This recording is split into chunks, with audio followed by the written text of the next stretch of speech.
Science lovers, तो कैसे हैं आप लोग। उम्मीद करता हूँ कि अच्छे होंगे। तो देखिए, ये मैथ का प्रैक्टिस सेट 3 है। ये आर्मी, जीडी, नेवी, एमआर और कोस्ट गार्ड पीबी और साथ ही एयरफोर्स ग्रुप वाई के लिए इम्पोर्टेंट है। तो मैं साथ में आपको एक बात बता देना चाहता हूँ। ये देखिए, मैं पहली बार यूट्यूब पे वीडियो बना रहा हूँ, तो अगर आपको मेरी वॉइस थोड़ी सी क्लियर नहीं आ रही है तो उसको माइंड मत कीजिए। अगर आप लोग पढ़ना चाहते हैं तो पढ़ सकते हैं बड़े आराम से। मैं साथ ही में इम्प्रूवमेंट लाने की कोशिश कर रहा हूँ और मैं साथ ही साथ इम्प्रूवमेंट ले आऊँगा और बहुत अच्छी से वीडियो बनाऊँगा। पूरी कोशिश कर रहा हूँ मैं आप लोग को कि आपको क्वेश्चन जो भी समझाऊँ वो अच्छे से समझ आए। तो चलिए शुरू करते हैं। तो देखिए, पहला क्वेश्चन है आपका, 10 वस्तुओं का क्रय मूल्य 12 वस्तुओं के विक्रय मूल्य के बराबर है। 10 वस्तुओं का क्रय मूल्य 12 वस्तुओं के विक्रय मूल्य के बराबर है, तो लाभ या हानि प्रतिशत बताइए। तो देखिए, इसको करेंगे कैसे आप। तो देखिए, आपका क्या लिखा है 10 वस्तुओं का क्रय मूल्य। तो आप इसको ऐसे लिखेंगे। क्रय मूल्य को किससे, सीपी, कॉस्ट प्राइस कहते हैं इंग्लिश में, इसलिए मैं सीपी लिख रहा हूँ, समझ जाइएगा। तो देखिए 10 इंटू सी पी ऐसे लिखेंगे। और फिर क्या लिखा है, 12 वस्तुओं के विक्रय मूल्य के बराबर है। विक्रय मूल्य को सेलिंग प्राइस इंग्लिश में बोलते हैं, उसको एसपी से लिखा जाता है। तो मैं इंग्लिश में लिख देता हूँ। तो देखिए 12 इंटू एसपी, ठीक है। अब आप समझ गए होंगे, 10 वस्तुओं का क्रय मूल्य आप ऐसे लिखेंगे और 12 वस्तुओं का विक्रय मूल्य ऐसे लिखेंगे, ठीक। उसके बाद आपको क्या करना है, सीपी के नीचे एसपी ले आइए। तो सीपी अपॉन एसपी, ठीक है। और 10 को इधर नीचे ले आइए, तो 12/10 हो गया। अब आप देखिए, ये आपकी सीपी मतलब क्रय मूल्य वैल्यू निकल आई और ये आपकी विक्रय मूल्य की वैल्यू निकल आई। तो अब आप बताइए, क्रय मूल्य देखिए बड़ा है और विक्रय मूल्य छोटा है, तो आपको हानि तो होगी ही। अब आपको हानि प्रतिशत बताना है। पहला राउंड आपने क्लियर कर लिया कि आपको हानि हो रही है या लाभ हो रहा, तो आपको अब हानि प्रतिशत बताना है कितना होगा। तो हानि प्रतिशत जो होगा, ये देखिए, ये यहाँ पे 2 है, 2 का फ़र्क पड़ जा रहा है। तो जब आप इसको माइनस करेंगे तो 2 आएगा, 12 में से 10 जाएगा तो 2 आएगा। तो आपको 2 रुपये का लॉस हो रहा। और लॉस परसेंटेज का मैं फार्मूला लिख देता हूँ। लॉस परसेंटेज जो हानि प्रतिशत होता है उसका फार्मूला होता है लॉस अपॉन में CP गुणे में 100। तो देखिए, अब इसको सॉल्व कैसे करेंगे। लॉस की वैल्यू, आपको लॉस हुआ है 2 रुपये का, और CP जो था आपका वो था 12 रुपये इंटू 100। तो देखिए 2 6 जा 12, 6 1 जा 6, 6 6 जा 36, ठीक है। और 4 बचा, तो ये आपका जो फाइनल आंसर आएगा वो ये आएगा। देखिए, जब उसको आप डिवाइड करेंगे तो आपका फाइनल आंसर ये आ जाएगा, 16 सही 2/3। तो आपका ये जो आपका कौन सा ऑप्शन में है, 16 सही 2/3 आंसर, तो आपका ऑप्शन ए जो है वो राइट है बिल्कुल। तो चलिए ऐसे ही अगले क्वेश्चन पे चलते हैं। तो अगला क्वेश्चन देखते हैं क्या है। तो देखिए, अगला क्वेश्चन आपसे कह रहा है कि एक 6 सेंटीमीटर त्रिज्या वाले आटे के गोले को पिघलाकर 2 सेंटीमीटर वाली कितनी गोलियां बनाई जा सकती हैं। तो देखिए, जब भी आपसे ऐसा क्वेश्चन पूछ लिया जाए तो इसकी एक सिंपल सी ट्रिक होती है, आप दोनों के आयतनों को बराबर कर दीजिए। जो आपने सरफेस एरिया वॉल्यूम पढ़ा होगा, पृष्ठ क्षेत्रफल, संपूर्ण क्षेत्रफल, ये सब जो पढ़ा है आपने, इसमें जो फॉर्मूला होता है आयतनों का, तो दोनों आयतनों का फॉर्मूला आप बराबर कर दीजिए। कैसे, मैं बताता हूँ। देखिए, यहाँ 6 सेंटीमीटर त्रिज्या वाले आटे के गोले की बात की गई है। गोले का फॉर्मूला होता है 4/3 पाई आर क्यूब होता है। लेकिन इसको रेडियस 1 देंगे क्योंकि यहाँ पे दो रेडियस हैं, एक बार 6 एक बार 2 है। फिर आपसे बोला गया है पिघलाकर कितनी 2 सेंटीमीटर वाली गोलियां बनाई जा सकती है। दूसरी बात भी उसी पे हो रही है कि दूसरी बात भी गोलाई है, तो आप गोलाई का आयतन का फॉर्मूला लगाएंगे। ये गोले के आयतन का फॉर्मूला है, इसको R2 कहेंगे और इसका क्यूब लगाएंगे। ये R1 R2 2 R हैं, इसलिए हम लोगों ने ऐसा किया है। आप चाहें तो इसको कैपिटल R और इसको स्मॉल r भी मान सकते हैं। चलिए, इसको कैपिटल R, इसको स्मॉल r मान लेते हैं हम लोग। उसके बाद क्या करेंगे, आप इसमें वैल्यू रख दीजिए। देखिए, ये तो कैंसिल हो जाएगा, बचा क्या, बचा आपका कैपिटल R क्यूब। रुकिए फिर से बताते हैं, कैपिटल R क्यूब आपका बचा, ठीक है। और साथ ही इधर बचा स्मॉल r क्यूब, ठीक। तो आप कैपिटल R की जगह 6 रखिए, 6 का क्यूब हो गया आपका, और स्मॉल r की जगह 2 रखिए, 2 का क्यूब। 6 का क्यूब होता है 216, आप लोग मैं कहूँगा कि 10 और 20 10 तक तो क्यूब याद कर ले और स्क्वायर रूट जो है वो 20 तक याद कर ले, तो आपको फ़ायदा रहेगा। और 2 का क्यूब होता है 8। तो देखिए जब आप इसको डिवाइड करेंगे तो 8 2 जा 16, ठीक, 8 2 जा 16, 5 5 जा 8 7 जा 56। तो आपकी जो 27 गोलियाँ बनेंगी, मतलब क्या हुआ, 6 सेंटीमीटर त्रिज्या वाले आटे को पिघलाकर जब 2 सेंटीमीटर त्रिज्या वाले गोलियां बनाई जाएंगी तो वो टोटल 27 गोलियां बनेंगी।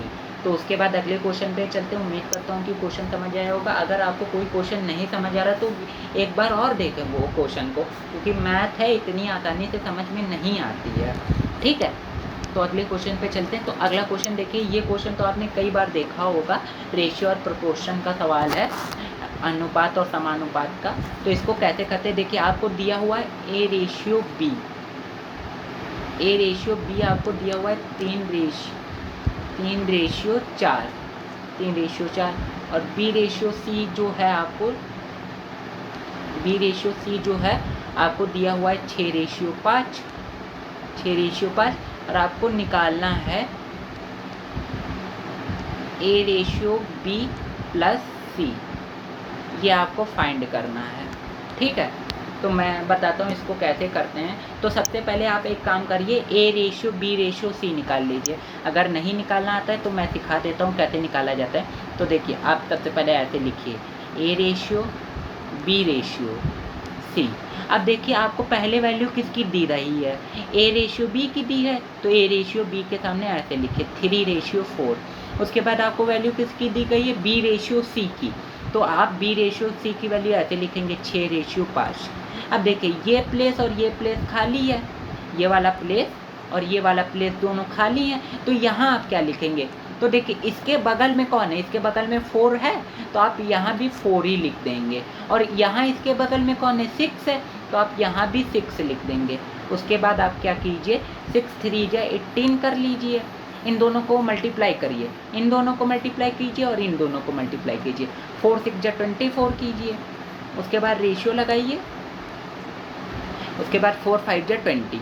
तो आप देखिए, एक मिनट आगे चलते हैं, देखिए 18 रेशियो 24 रेशियो 20 ये आपका आया है, ठीक है। इसको अभी ये कट सकता है, देखिए 2 9 जा 18, 2 12 जा 24 और 2 10 जा 20, ये आपका 9 रेशियो 12 रेशियो 10 आया, ठीक है। और आपको निकालना क्या था, ए रेशियो बी प्लस सी। तो देखिए ए की वैल्यू तो ये हो गई, उसके बाद रेशियो लगाया, अब आपसे कह रहा बी प्लस सी, तो बी और सी को जोड़ दीजिए, 12 और 10 को जोड़ेंगे तो कितना आएगा, 22 आ जाएगा। तो आपका जो फाइनल आंसर है ए रेशियो बी प्लस सी का, तो वो आ जाएगा आपका 9 रेशियो 22।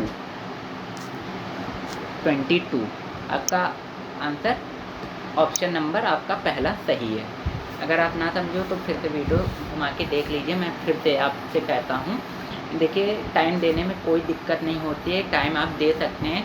आप इतनी बड़ी तैयारी कर रहे हैं, नेवी की नौकरी छोटी मोटी नहीं होती, इसलिए मन लगा तैयारी कीजिए, अपना समय दीजिए थोड़ा, ठीक है। उसके बाद बढ़ते हैं अगले क्वेश्चन पे।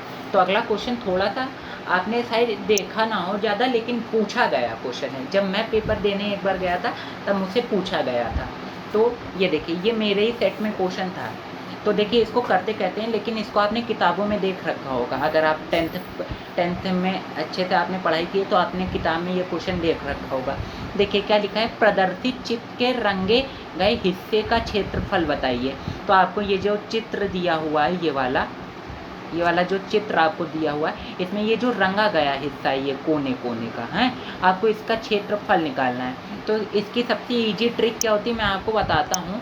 तो देखिए आपको भुजा दी हुई है 18 सेंटीमीटर, आपको भुजा दी हुई है 18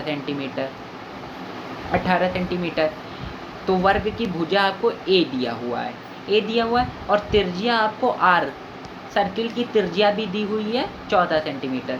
तो आप क्या करेंगे ऐसे क्वेश्चनों में, देखिए आपको बाहर क्या दिख रहा, बाहर आपको सर्किल दिख रहा, उसके अंदर आपको दिख रहा ना, एक मिनट, बाहर आपको सर्किल दिख रहा, उसके अंदर आपको स्क्वायर दिख रहा। तो आप क्या कीजिए, देखिए दिमाग का यूज़ कीजिए, सर्किल के एरिया में से अगर आप स्क्वायर का एरिया माइनस कर देंगे, सर्किल के क्षेत्रफल में से अगर आप वर्ग का क्षेत्रफल माइनस कर देंगे तो आपका बचा हुआ क्षेत्रफल निकल आएगा। ठीक है, तो बस दोनों का फॉर्मूला रखिए क्षेत्रफल का और दोनों को माइनस कर दीजिए। तो आप देखिए ये जो वर्ग का क्षेत्रफल होता है वो होता है ए स्क्वायर, और ये जो सर्किल का क्षेत्रफल होता है वो होता है पाई आर स्क्वायर। ठीक है, तो देखिए पाई की वैल्यू हो गई 22/7, और ये आपको दिया हुआ था 14 × 14। ठीक, 7 2 जा जब आप 14 करेंगे तो देखिए 22 2 जा 44 और इंटू 14 जब आप इसको मल्टीप्लाई करेंगे तो 14 4 जा 6 56 का 6 5 कैरी 14 4 जा 56 और 5 61 616 आपका आ गया है वो चीज़। रुकिए मैं यहाँ लिख देता हूँ कि याद रहे। 616 आपका वृत्त का क्षेत्रफल आ गया। अब आप निकालेंगे भुजा का क्षेत्रफल, तो वो वर्ग का क्षेत्रफल, तो वर्ग का क्षेत्रफल होता है भुजा स्क्वायर। तो भुजा जो है आपकी दी हुई है 18 सेंटीमीटर, तो 18 × 18 कितना होता है आप बताइए। तो 18 देखिए आप इसको मल्टीप्लाई कर सकते हैं, ये होगा आपका, रुकिए मैं बता देता हूँ, 18 × 18 कितना होगा आपका, तो ये आपका 324 आएगा। ठीक है, 18 × 18 आपका 324 आ गया।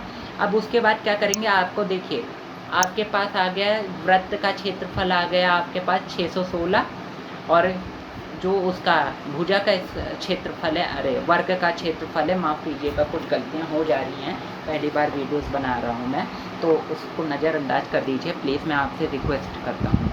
ठीक है, तो आपका भुजा का वर्ग का क्षेत्रफल जो है वो आ गया आपका 324।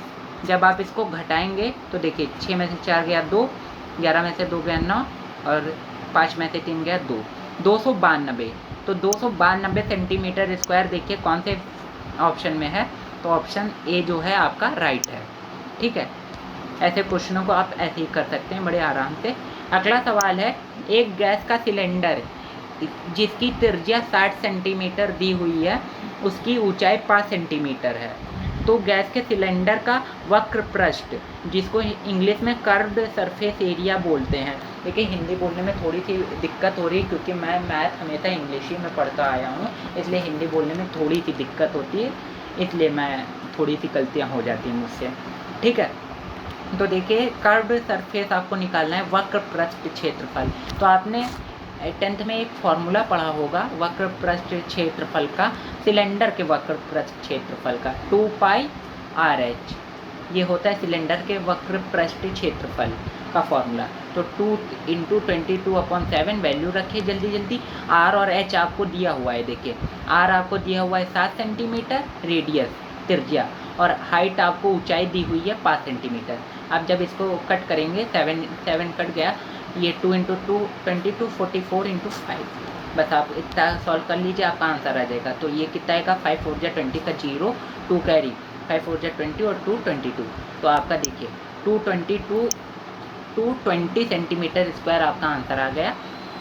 उम्मीद करता हूँ कि सवाल समझ में आया होगा। तो ये लास्ट सवाल था आज के दिन का, इसके बाद अगला प्रैक्टिस सेट कल करेंगे। ये प्रैक्टिस सेट नंबर 3 है, बहुत इंपॉर्टेंट सारे क्वेश्चन हैं, मैं आपको बुक से ही क्वेश्चन उतार के देता हूँ और फिर करवाता हूँ, जो नेवी MR की ही बुक है। ठीक है, तो मैं उस बुक के बारे में तो बाद में बात करेंगे, लेकिन फ़िलहाल आप इसकी तैयारी कर लीजिए, इंपॉर्टेंट है। और अगर वीडियो पसंद आई हो तो चैनल को सब्सक्राइब करें, वीडियो को लाइक करें, और मिलते हैं अगली वीडियो में।